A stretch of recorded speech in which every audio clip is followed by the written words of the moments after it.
यशोदानंदन व्रज जन रंजन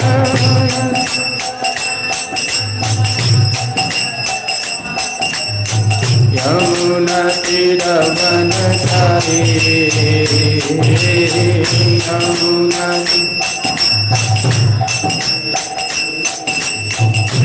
हरे कृष्णा कृष्णा कृष्णा हरे हरे हरे राम राम राम हरे हरे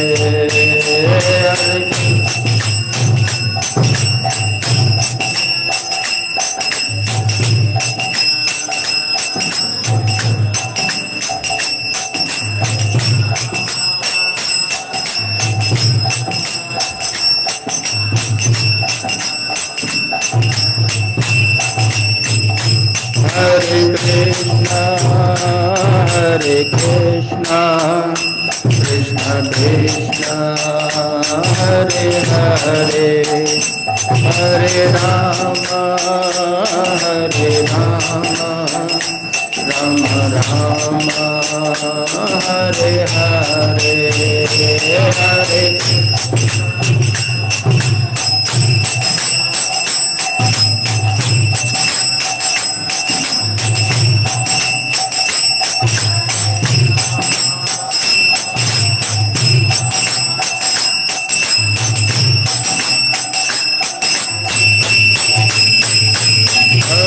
कृष्णा कृष्णा कृष्णा हरे हरे हरे राम राम राम हरे हरे हरे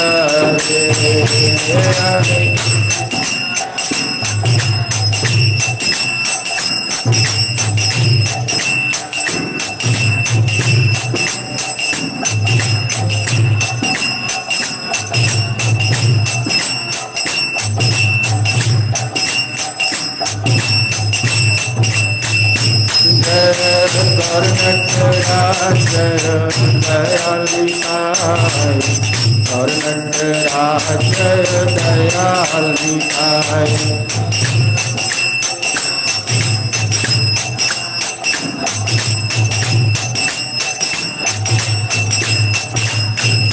जय जय प्रभुपा प्रभुपा जय किल प्रभुपा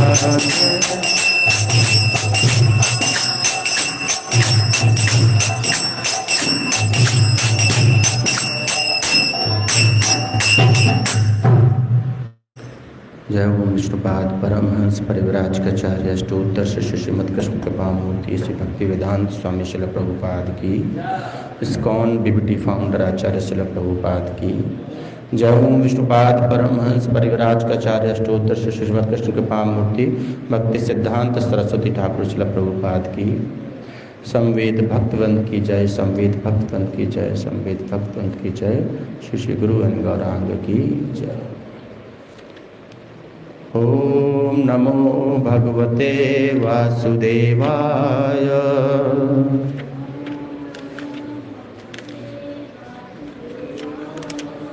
ओम नमो भगवते वासुदेवाय।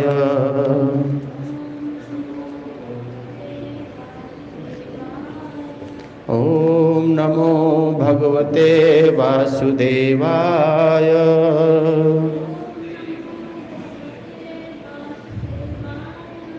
नारायणं नमस्कृत्य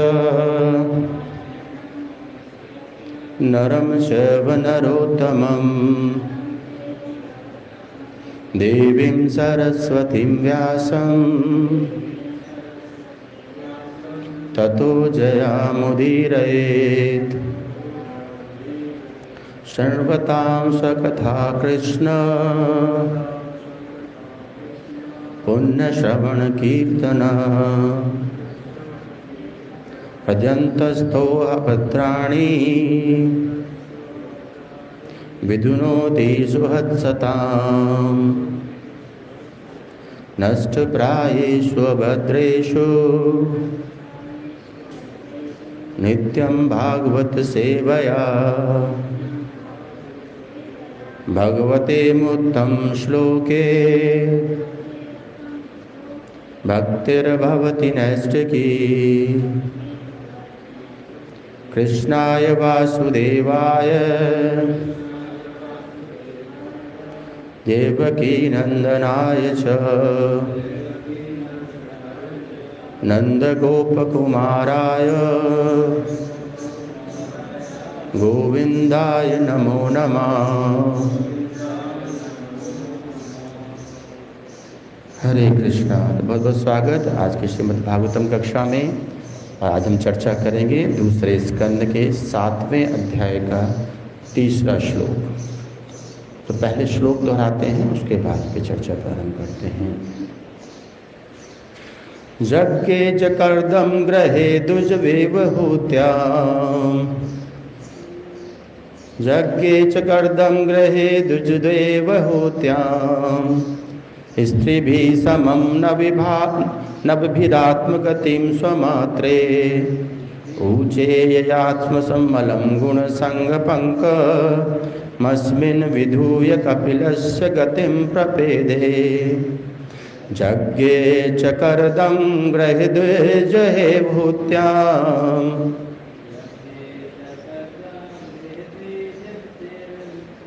स्त्रीभिः समं नवभिरात्मगतिं स्वमात्रे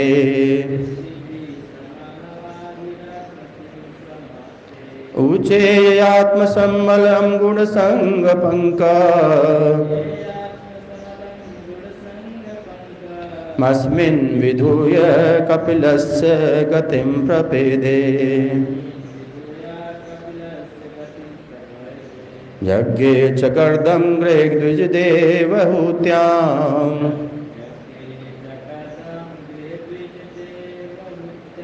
स्त्रीभिः समं नवभिरात्मगतिं स्वमात्रे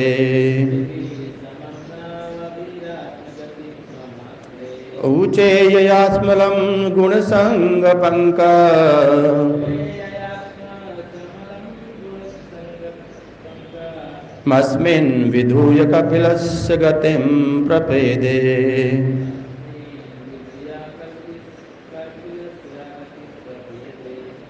प्रभु जी। यज्ञे चकर्दं गृहीद्विजदेवहूत्याम्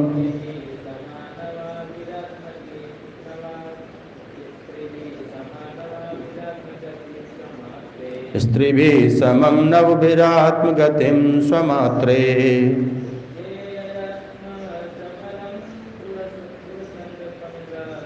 ऊचेयास्मलं गुणसङ्गपङ्कमस्मिन् विधूय कपिलस्य गतिं प्रपेदे। शब्दार्थ। यज्ञे जन्म लिया, च भी कर्दम कर्दम नामक प्रजापति ग्रहे के घर में द्विज हे ब्राह्मण देवहूत्याम देवहूति के गर्भ में स्त्री भी स्त्रियों द्वारा समम के साथ में नवभी नौ आत्मगतिम आत्मबोध स्वमात्रे अपनी माता से ऊंचे कहा यया जिससे आत्मशमलम आत्मा का आवरण गुण संग गुणों के साथ पंकम कीचड़ अस्मिन् इस जीवन में विधूय धुलकर कपिलस्य भगवान कपिल की गतिम मुक्ति प्रपेदे प्राप्त किया। अनुवाद श्रील प्रभुपाद के द्वारा श्रील प्रभुपाद की। इसके पश्चात भगवान कपिल रूप में अवतरित हुए और प्रजापति ब्राह्मण कर्दम तथा उनकी पत्नी देवहूति के पुत्र के रूप में अन्य 9 स्त्रियों अर्थात बहनों के साथ जन्म लिया। उन्होंने अपनी माता को आत्म साक्षात्कार के विषय में शिक्षा दी, जिससे वे उसी जीवन काल में भौतिक गुण रूपी कीचड़ से विमल हो गईं और उन्होंने मुक्ति प्राप्त की, जो कपिल का मार्ग है। ओम अज्ञानतिमिरान्धस्य ज्ञानाञ्जनशलाकया चक्षुरुन्मीलितं येन तस्मै श्रीगुरुवे नमः। श्रीचैतन्यमनोभीष्टं स्थापितं येन भूतले स्वयं रूप कदा मह्यं ददाति स्वपदान्तिकं। वन्देऽहं श्रीगुरून् श्रीयुतपदकमलं श्रीगुरून् वैष्णवांश्च श्रीरूपं साग्रजातं सगण रघुनाथान्वितं तं सजीवं साद्वैतं सावधूतं परिजनसहितं कृष्णचैतन्यदेवं श्रीराधा कृष्णपादान् सगण ललिता श्रीविशाखान्वितांश्च। हे कृष्ण करुणा सिंधु दीनबंधो जगत्पते गोपेश गोपिका कांत राधा कांत नमोस्तुते। तप्त कांचन गौरांगी राधे वृंदावनेश्वरी वृषभानुसुते देवी प्रणमामि हरिप्रिये। वाञ्छाकल्पतरुभ्यश्च कृपा सिन्धुभ्य एव च पतितानां पावनेभ्यो वैष्णवेभ्यो नमो नमः। नमः ओं विष्णुपादाय कृष्णपृष्ठाय भूतले श्रीमते भक्तिवेदांत स्वामिनिति नामिने। नमस्ते सारस्वती देवे गौरवाणी प्रचारणे निर्विशेष शून्यवादी पाश्चात्य देशतारणे। जय श्री कृष्ण चैतन्य प्रभु नित्यानंद श्री अद्वैत गदाधर श्रीवास आदि गौर भक्तविंद। हरे कृष्णा कृष्ण कृष्णा हरे हरे, हरे राम राम राम हरे हरे। हरे कृष्णा। बहुत स्वागत पुनः। आज की प्रातःकालीन कक्षा में चर्चा कर रहे हैं हम लोग दूसरे स्कंद के 7वें अध्याय का 3रा श्लोक। और जैसे कि आप सभी जानते हैं कि 6ठे अध्याय के अंत में सुखदेव गोस्वामी ने ये कहा था परीक्षित महाराज से कि अब मैं आपके सामने लीला अवतारों का वर्णन करूंगा। तो वही लीला अवतारों के वर्णन के क्रम में आज कपिल देव, भगवान कपिल देव के बारे में यहाँ पर चर्चा कर रहे हैं। कैसे भगवान कपिल देव ने का प्रकटे हुआ माता देवहूति के गर्भ से कर्दम मुनि आश्रम में, कर्दम मुनि के यहाँ, और फिर उन्होंने क्या अपनी माता को उपदेश दिए और उससे उनको क्या लाभ हुआ। तो इसके अन्वय में देखते हैं तो यहाँ लिखा हुआ है हे द्विज अर्थात हे ब्राह्मण। अब ब्राह्मण कौन है यहाँ पर, किससे चर्चा हो रही है? महाराज परीक्षित तो ब्राह्मण है नहीं, या सूत गोस्वामी यहाँ अगर कह रहे हो तो शायद स्वर्ण आदेशी ब्राह्मण हो सकते हैं। लेकिन यहाँ पर जो हे द्विज यूज किया गया, प्रयोग किया गया शब्द का, ब्राह्मण प्रयोग किया गया है, वो ब्रह्मा जी, क्योंकि नारद जी से बोल रहे हैं कि नारद जी ब्राह्मण हैं, तो वो ब्रह्मा जी जो है वो नारद जी से कह रहे हैं कि हे द्विज श्रेष्ठ या हे ब्राह्मण, कर्दम ग्रहे च अर्थात कर्दम प्रजापति के घर में, देवहूत्याम देवहूति के गर्भ से, नवभी स्तभी समम 9 कन्याओं के साथ में। अब इसका अर्थ ये नहीं है कि 9 कन्याओं के साथ एक साथ जन्म हुआ और एक साथ वो कपिल देव जी भी प्रकट हुए, ऐसा नहीं है। 9 कन्याओं का अलग अलग कालांतर में जन्म हुआ। 9 कन्याओं के बाद कपिल देव उनके आश्रम में उनके गर्भ से प्रकट हुए। तो अर्थात उनकी 9 बहनें थीं कपिल देव जी की, जिनमें कुछ की तो विवाह भी हो चुका था। उसके बाद कपिल देव जो है वहाँ पर प्रकट होते हैं। तो कहते हैं कि 9 कन्याओं के साथ यज्ञ, यज्ञ मतलब है कपिल रूप में भगवान उत्पन्न हुए। तो यज्ञ का मतलब कपिल देव नहीं है, उत्पन्न होना है। कि यज्ञ मतलब कपिल के रूप में भगवान उत्पन्न हुए। और क्या किया उन्होंने? स्वमात्रे उन्होंने अपनी माता देवहूति को, स्वमात्रे अपनी ही माता देवहूति को। देखिए कृष्ण भावना व्रत की विशेषता क्या है कि यहाँ पे उम्र का कोई भेदभाव नहीं होता है। एक माता को उनका पुत्र भी शिक्षा दे सकता है। और यहाँ पे यही हुआ कि भगवान कपिल देव ने अपनी माता देवहूति को शिक्षा दी, ज्ञान प्रदान किया और उनको मुक्ति प्रदान की। तो यहाँ पर लिखते हैं स्वमात्रे उन्होंने अपनी माता देवहूति को आत्मगतिम ऊंचे, ऊंचे मतलब बताना, ज्ञान देना, उपदेश देना। आत्मगति मतलब आत्म साक्षात्कार का, आत्मबोध का ज्ञान उन्होंने अपनी माता को दिया। यया, यया अर्थात जिससे, जिससे हुआ क्या? बहुत सुंदर बात लिखी यहाँ पे, जिससे अस्मिन उन्होंने इसी जीवन में आत्मशमलम, जो आत्मा का जो मैल था, आत्मा का जो आवरण था, उस आवरण को त्याग करके विमलम अर्थात विमल होकर के, बिना किसी मल से मतलब मल रहित होकर के, दोष रहित होकर के, गुण संग पंकम, जो गुण संग रूप कीचड़ में उस जो वो फंसी हुई थी यहाँ पर, उस गुण संग रूप यानी उस गुण दोषों के जो कीचड़ में वो फंसी हुई थी, उससे वो बाहर निकली। विधुय विमल होकर कपिलस्य गतिम, भगवान कपिल के मार्ग को प्रपेदे प्राप्त किया। तो भगवान कपिल देव के उपदेश से माता को क्या लाभ हुआ कि उनकी माता देवहूति इस गुण दोष के इस संसार से, इस मल रूपी संसार से निकल के विमल हो करके वो भगवान के उस धाम में पहुंची जो कि उनकी अंतिम गति थी। और इसलिए अनुवाद में जब लिखते हैं प्रभुपाद कि भगवान कपिल रूप में अवतरित हुए और प्रजापति ब्राह्मण कर्दम तथा उनकी पत्नी देवहूति के रूप में अन्य 9 स्त्रियों के साथ जन्म लिया, उन्होंने अपनी आत्माता को आत्म साक्षात्कार के विषय में शिक्षा दी। सारार्थ दर्शनी में चर्चा आती है कि यह श्लोक कपिल देव के अवतार का वर्णन करता है।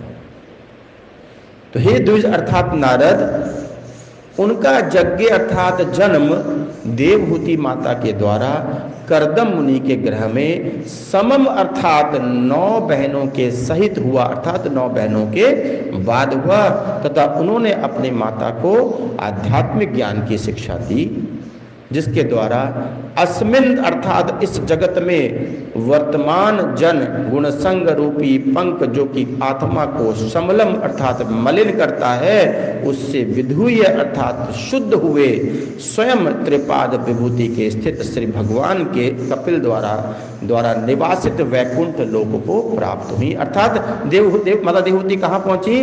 वहीं जहाँ पे भगवान कपिल देव का निवास अर्थात वैकुंठ को प्राप्त किया। तो यहाँ पे विशेष चर्चा हम कर सकते हैं कि जब कोई भी व्यक्ति जब कृष्ण भावना भावित होता है, कोई भी जीव जब कृष्ण भावना भावित होता है तो उसको अल्टीमेटली वैकुंठ धाम प्राप्त होता है। और ऐसा भी आचार्य बतलाते हैं, कहते हैं कि एक साधु जो कि भगवान की भक्ति करता है, भक्ति में वो पावर है, भगवान की जो भक्ति करता है वो इस जगत में तो रहता है, एक साधु इस जगत में तो रहता है, लेकिन उस साधु के अंदर जगत नहीं रहता। आप समझ पा रहे हैं मेरी बात को? एक साधु इस जगत में तो रहता है, लेकिन भक्ति करते हुए उस साधु जगत में रहते हुए भी ये जगत उस साधु के अंदर नहीं रहता है। ये प्रभाव है भक्ति का। अर्थात इस जगत का जो मल है उस साधु के अंदर नहीं होता, वो इस जगत में रहते हुए भी शुद्ध रहता है। लेकिन आजकल की परिस्थितियां थोड़ा अलग हो गई है। मैं एक सुन रहा था एक जगह पर कि आज के समय में एक क्लिप छोटी सी मैंने कहीं सुनी थी, कहते कि भोजन और भजन में एक मात्रा का अंतर होता है। ध्यान सुनिएगा, बहुत काम की चीज है। भोजन और भजन में एक मात्रा का अंतर है। भोजन पे मात्रा होती है, भजन पे मात्रा नहीं होती और नहीं होनी चाहिए, लेकिन अब उल्टा हो गया है। अब भोजन से मात्रा हट गई है और भजन पे मात्रा आ गई है। अर्थात व्यक्ति अनलिमिटेड खा रहा है और भजन लिमिटेड कर रहा है। उसने भजन पे मात्रा लगा दी, भजन की मात्रा निर्धारित करती है 16 माला से ऊपर नहीं करना है, और भोजन पे मात्रा उसने अनलिमिटेड करती है, 4 टाइम खा रहा है। ये स्थिति हो गई है। ये कलयुग की स्थिति है, जहां भोजन से मात्रा हट चुकी है और भजन पे मात्रा लग गई है। इसलिए कहते हैं जो कृष्ण भावना भावित होता है इन सारे विषयों से दूर रहता है। कर्म संदर्भ में हम जब पढ़ते हैं कि भगवान कपिल देव ने अपनी माता को आत्मनः गतिम अर्थात भगवत स्वरूप का ज्ञान दिया। अब भगवत स्वरूप का ज्ञान क्या है? भगवत स्वरूप का अर्थ यह है कि देखिए सीधी बात है, अगर वो भगवत स्वरूप का ज्ञान दे रहे हैं इसका मतलब भगवान का रूप है और उसका ज्ञान भगवान को दिया जा रहा है। इसलिए कहते हैं कि ज्ञान अगर भगवान के रूप से अलग है, ज्ञान तो बहुत लोगों को है, लेकिन जब उसमें अगर भगवान के रूप की विवेचना नहीं आती तो वो ज्ञान अज्ञान बन जाता है। तो भगवान कपिल देव ने भगवान के रूप का विवेचन ध्यान दिया तथा इससे माता देवहूति ने कपिलस्य गतिम अर्थात भगवान कपिल के नित्यवास वैकुंठ के एक विशेष अंश की प्राप्ति की, अर्थात वो भगवान कपिल के एक पार्षद के रूप में उन्होंने मुक्ति प्राप्त हुई उनको और वैकुंठ धाम पहुंची अपने पुत्र अर्थात भगवान कपिल देव के द्वारा उपदेश को सुन करके। तात्पर्य में प्रभुपाद लिखते हैं कि भगवान कपिल ने अपनी माता देवहूति को जो उपदेश दिए हैं वो आगे तृतीय स्कंद में आएंगे। वे श्रीमद् भागवतम के तृतीय स्कंद अर्थात जो अध्याय है 25 से 32 तक चर्चा की जाएगी उसमें, और जो भी उनका पालन करता है। देखिए विशेषता क्या है कि भगवान कपिल देव ने अपनी माता को उपदेश नहीं दिया, भगवान कृष्ण ने अर्जुन को उपदेश नहीं दिए थे, वो उपदेश हमारे लिए थे। तो अगर माता देवहूति को उपदेश दिए जा रहे हैं तो उपदेश माता देवहूति के लिए नहीं है, वो हमारे लिए थे ताकि हम भी उनका पालन करके वैसे ही उस गति को प्राप्त कर पाए जो गति माता देवहूति ने प्राप्त की। तो कहते जो भी उसका पालन करता है उसे देवहूति के समान मुक्ति प्राप्त हो सकती है, ऐसा प्रभुपाद उसमें लिखते हैं। आगे लिख रहे हैं कि भगवान ने अर्जुन को भगवद गीता सुनाई जिससे उसे आत्म साक्षात्कार प्राप्त हुआ, और आज जो भी कोई अर्जुन के पथ का अनुसरण करता है वह अर्जुन के समान ही लाभ प्राप्त कर सकता है। लेकिन प्रॉब्लम कहाँ पर है, परेशानी कहाँ पर आती है कि वाक्य की जो भौतिकवादी लोग हैं, जो मायावादी लोग हैं, अब उनसे कहिए तो वो सिर्फ कहते हैं कि बस यही जो संसार है यही सब कुछ है। वो तो एक कुएं के मेंढक की तरह अंदर बैठे हुए हैं और ऊपर कहते हैं ऊपर कुछ नहीं है, ऊपर जो नीला आकाश है वो तो उस कुएं का ढक्कन है, वो खुद ढक्कन है, उसको ढक्कन बता रहे हैं। तो ढक्कन बताते हैं और ढक्कन होकर के कि वो ढक्कन है, उसके ऊपर कुछ नहीं, उसके पार कुछ नहीं है, जो कुछ है इस कुएं के अंदर है। कारण क्या है? ऐसा नहीं कि ज्ञान नहीं उनको, पर ज्ञान कृष्ण विहीन है। यही कारण है कि उस ज्ञान में वो केवल अपने आप को उस कुएं के मेंढक के समान चाह पाते हैं और उस आसमान जो आकाश दिखता है नीले रंग का उसको वो ढक्कन समझ रहे हैं कि उस कुएं का कवरिंग है, बस उसके बाहर कुछ नहीं है। और कहते हैं कि आगे लिखते हैं प्रभुपाद कि शास्त्र इसीलिए हैं। किस लिए है शास्त्र? शास्त्र प्रभुपाद ने हेडलाइन उसको स्पेशली हाईलाइट किया कई बार कि शास्त्र इसीलिए हैं। किस लिए है शास्त्र? यही बताने के लिए कि शास्त्र के द्वारा ही ज्ञान प्राप्त किया जा सकता है। शास्त्र के द्वारा ज्ञान कृष्ण रहित सहित होता है, कृष्ण रहित नहीं होता। तो जो ज्ञान कृष्ण रहित है वो शास्त्रीय ज्ञान कभी नहीं कहलाता। और इसलिए कहते हैं मूर्ख तथा अल्पज्ञानी लोग अपनी कल्पना से उनकी खुद की विवेचना करके अपने अनुयायियों को गुमराह करते हैं। क्या कहते हैं वो अपने अनुयायियों को? अरे इस्कॉन वाले तो खाली वैसे ही भय करते रहते हैं कि डोनेशन लेना होता है उनको, इसलिए कहते हैं कि भगवान के धाम पहुंचोगे। कोई धाम हम नहीं पहुंचने वाला, सब यहीं पर होना है, ये समझाते हैं। कहते हैं ये तो वैसे धाम भेजते रहते हैं आपको, ये वैकुंठ पहुंचोगे, कोई नहीं वैकुंठ जाने वाला, कुछ वैकुंठ नहीं, सब यहीं पर है, यहीं पर सब आनंद लो और बस। तो ये समझा। तो इसलिए कहते हैं ऐसे लोगों को मूर्ख और अल्पज्ञानी कहते हैं प्रभुपाद। ये मूर्ख और अल्पज्ञानी लोग अपनी कल्पना से उनकी खुद की विवेचना करके अपने अनुयायियों को गुमराह करते हैं और उनके भौतिक संसार के गर्त में पड़े रहने का कारण बनते हैं। इसलिए कभी भी किसी को ऐसे नहीं सुन लेना चाहिए, क्योंकि वो जो सुना रहा है उसका आधार क्या है? अगर वो परंपरा में नहीं है। एक बार मैं एक लेक्चर सुन रहा था, परम पूज्य राधा गोविंद महाराज के सामने एक व्यक्ति ने प्रश्न पूछा कि महाराज हमने तो ये जो लिखा है, जो जीव गोस्वामी ने जो परिकल्पना जो विवेचना की है भगवान के धाम के बारे में, ब्रह्म वैवर्त पुराण में कुछ और लिखा हुआ है, फला जगत कुछ और लिखा हुआ है, किसकी माने, क्या वो गलत है या गलत है? तो एक दो बार तो महाराज ने समझाया कि भाई परंपरा में जो कहा है वो तुम परंपरा के आचार्य से ऊपर तो नहीं हो सकते, परंपरा में आचार्य करे तो उसको मानना चाहिए। उसने बार बार फिर ब्रह्म वैवर्त पुराण का बार बार उसने जो है रेफरेंस दिया, तो महाराज को गुस्सा आ गया। तो महाराज कहते हैं कि अबे मूर्ख, जिस शास्त्र को लिख करके लिखने वाला रोया, उसको पढ़ने वाला क्या खुशी हो सकता है क्या? जिन पुराणों को, वेदों को लिख करके लिखने वाला रो रहा था वो सुखी नहीं था, तो क्या पढ़ने वाला सुखी होगा? तो पढ़ने वाला सुखी वो होता है जो भागवतम पढ़ता है, ना कि ब्रह्म वैवर्त पुराण। या पढ़ने के लिए मना नहीं किया, लेकिन उससे कोई सुख प्राप्ति नहीं होने वाली। कारण क्या है कि उसमें कहीं भगवान का नाम नहीं है, वहां सिर्फ कर्मकांड है। तो महाराज ने यही समझाया कि जिसको लिखने वाला खुद दुखी था, यानी वेद व्यास दुखी थे ना, लिख करके वेदों को लिख करके, वो कहाँ सुखी थे? नारद जी ने क्या कहा उनसे? ये तो कहा था कि आपने जो लिखा है वो सब कर्म कांड लिख दिया, भगवान की चर्चा आपने नहीं की। तब उन्होंने श्रीमद् भागवतम लिखा, तब उनको प्रसन्नता हुई। तो जिनको लिखने वाला ही खुद दुखी है, उसको पढ़ने वाला कहाँ सुखी हो सकता है? ये महाराज ने उसको उत्तर दिया गुस्से में आकर के, तब वो शांत हुआ। तो कहने का अर्थ ये है कि ऐसे लोग जो है वो भौतिक संसार के गर्त में पड़े रहने कारण बनते हैं उन लोगों का, जो लोग उनको सुनते हैं। और यही कारण है कि आजकल जितने आप देखिए, जितने भी प्रोफेशनल्स अपने आप को बोलते हैं, कितनी सारे भगवद गीता के कितने सारे संकलन हुए हैं, गीता के संकलन मार भरे पड़े हुए हैं, अलग अलग पब्लिकेशन से आते हैं। उस गीता को पढ़ने वाला कितने भक्त बन पाए देख लीजिए आप। 7-7 दिन की भागवतम कराते हैं प्रोफेशनल से, कितना वो भक्त बन पाता है? कोई नहीं बन पाता है। कारण क्या है? कारण यही है ना कि जो सुनाने वाला ना तो वो भक्त है, ना सुनने वाला भक्त है। सिर्फ वो दिखावा हो रहा है, सिर्फ वो एक तरह से आडंबर है कि हाँ सिर्फ हमने एक भागवतम पढ़ लिया। परंपरा में भागवतम नहीं पढ़ा गया, परंपरा वाला ज्ञान नहीं लिया गया, और परंपरा विहीन ज्ञान से कारण से वो कभी भक्त नहीं बन पाता। और ये उदाहरण है, ऐसा नहीं आप हम जाते हैं जब प्रचार करने के लिए, कहते हैं हाँ प्रभु जी गीता भगवद गीता है, कौन सी है? फला, उसकी उस पब्लिकेशन की है, ठीक है। पढ़ी क्या? नहीं पढ़ी, नहीं ना पढ़ेंगे, और भक्त तो कभी बनने वाले हैं नहीं है। तो इसलिए परंपरा में ज्ञान आवश्यक है। परंपरा में ज्ञान लेकर के ही व्यक्ति भक्त बन सकता है, उसके बिना नहीं। यहाँ वहां से जो भी संकलन है इसमें, वो सब जो दूषित हो चुके हैं, जो सब में कुछ ना कुछ दूषण है, कुछ क्लैरिटी नहीं है, कंफ्यूज करते हैं लोगों को। क्लैरिटी जब मिलती, जब परंपरा में ज्ञान प्राप्त किया जाता है। और यही कारण है कि ऐसे लोग औरों का भी गर्त में पड़ने का कारण बनते हैं। खुद तो है ही है उसमें, वो औरों का भी कारण बनते हैं कि वो भी वही फंसे रह जाते हैं। किंतु आज भी यदि कोई श्री भगवान श्री कृष्ण या भगवान कपिल के उपदेशों का पालन करे तो उसे सर्वोपरि लाभ हो सकता है। ये श्री प्रभुपाद इसमें लिख रहे हैं। और क्या लिखते हैं कि आत्मगतिम शब्द परमेश्वर का पूर्ण ज्ञान प्राप्त करने के संबंध में महत्वपूर्ण है। अगर परमेश्वर ज्ञान प्राप्त करना है तो इस शब्द को समझना होगा।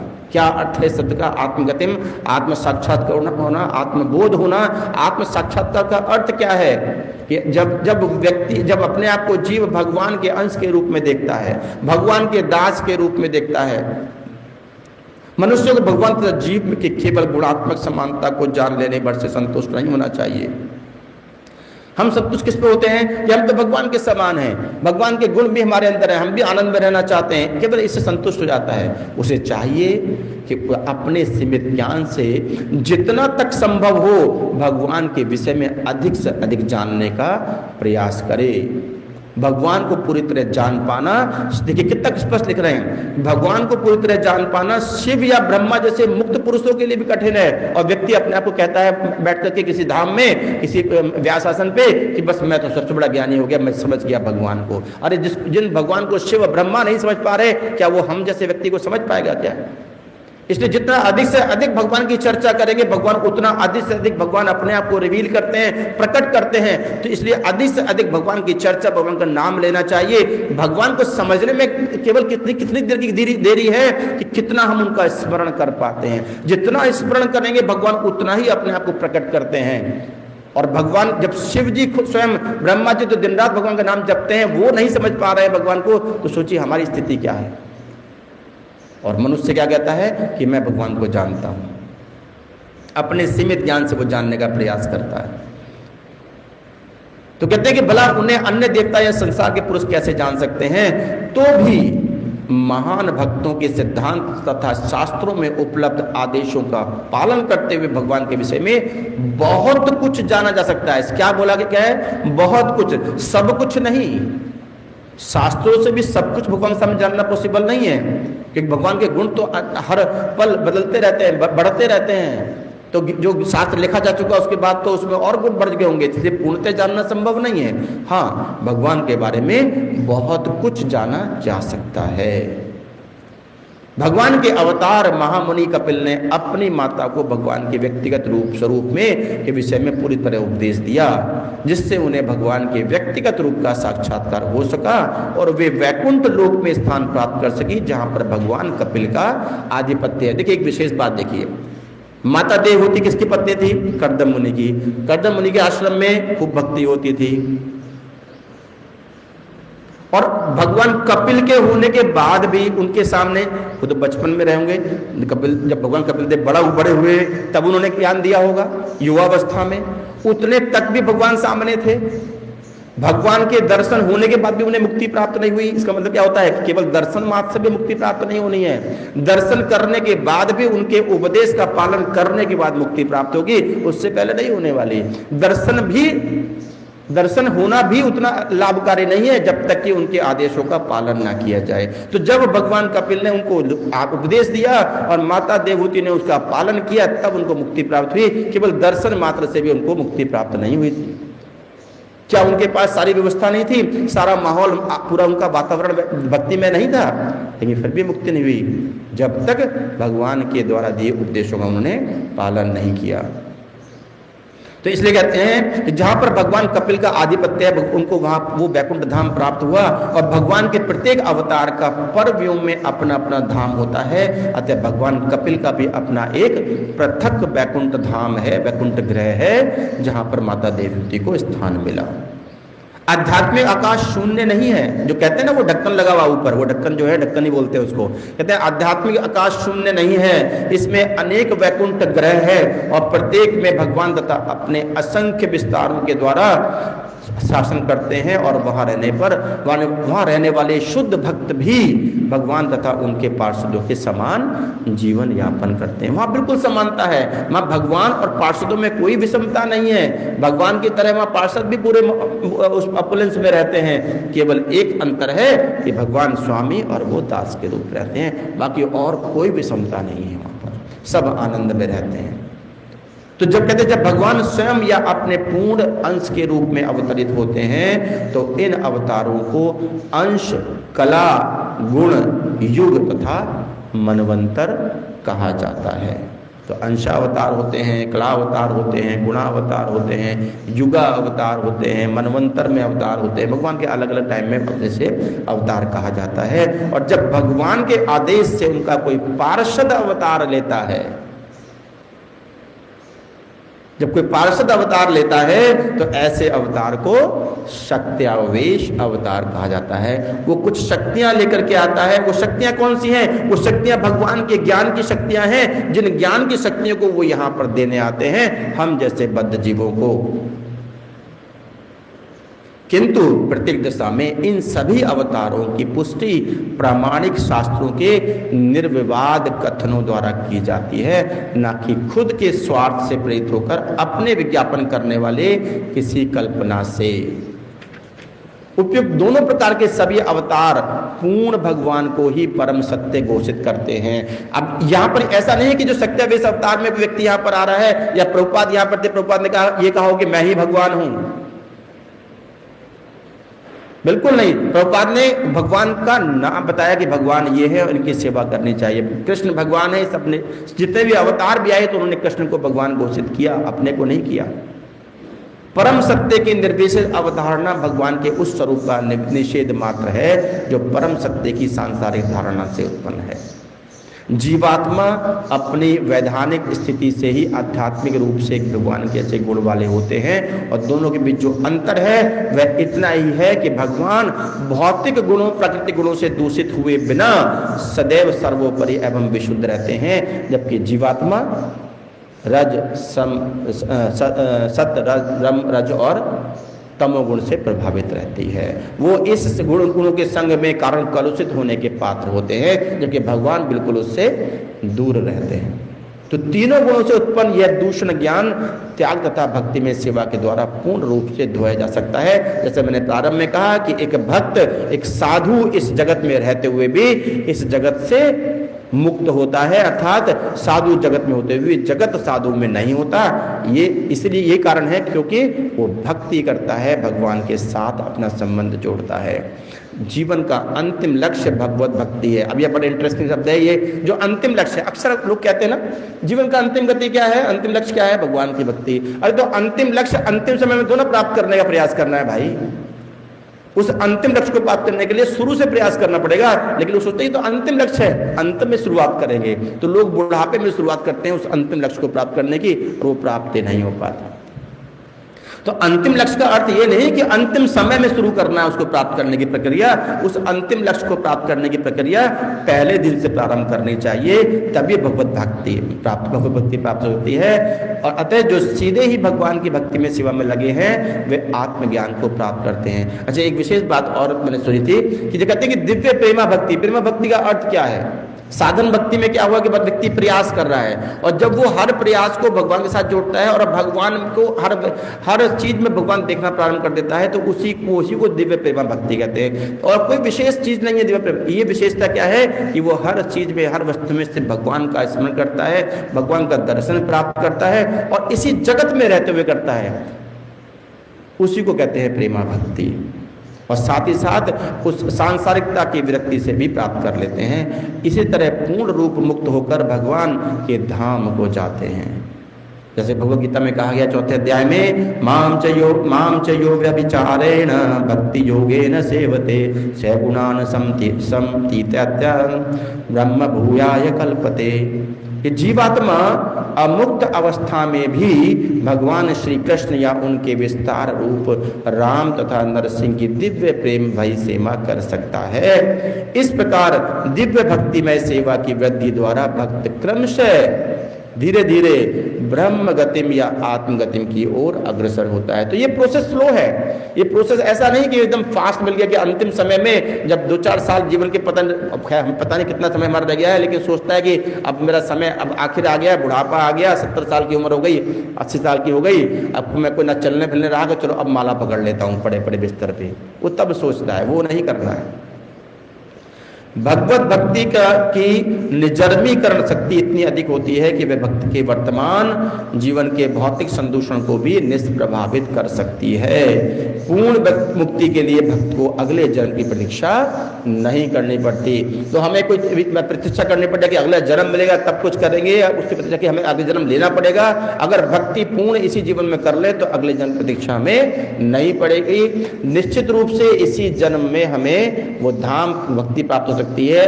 केवल शर्त क्या है? केवल वही शर्त है कि जैसा माता देवहूति ने भगवान कपिल के उपदेशों का पालन किया, उसी तरह से अगर हम पालन करें तो इसी जन्म में हम उस वैकुंठ धाम को प्राप्त कर सकते हैं जो भगवान कपिल का निवास स्थान है। और यही एकमात्र रास्ता है कि भगवान के नाम का जप करना। हरे कृष्णा कृष्णा कृष्णा हरे हरे, हरे राम राम राम हरे हरे। हरे कृष्णा। बहुत बहुत धन्यवाद आज की कक्षा में सम्मिलित होने के लिए। इससे कोई प्रश्न, कोई जिज्ञासा पूछ सकते हैं। हरि बोल।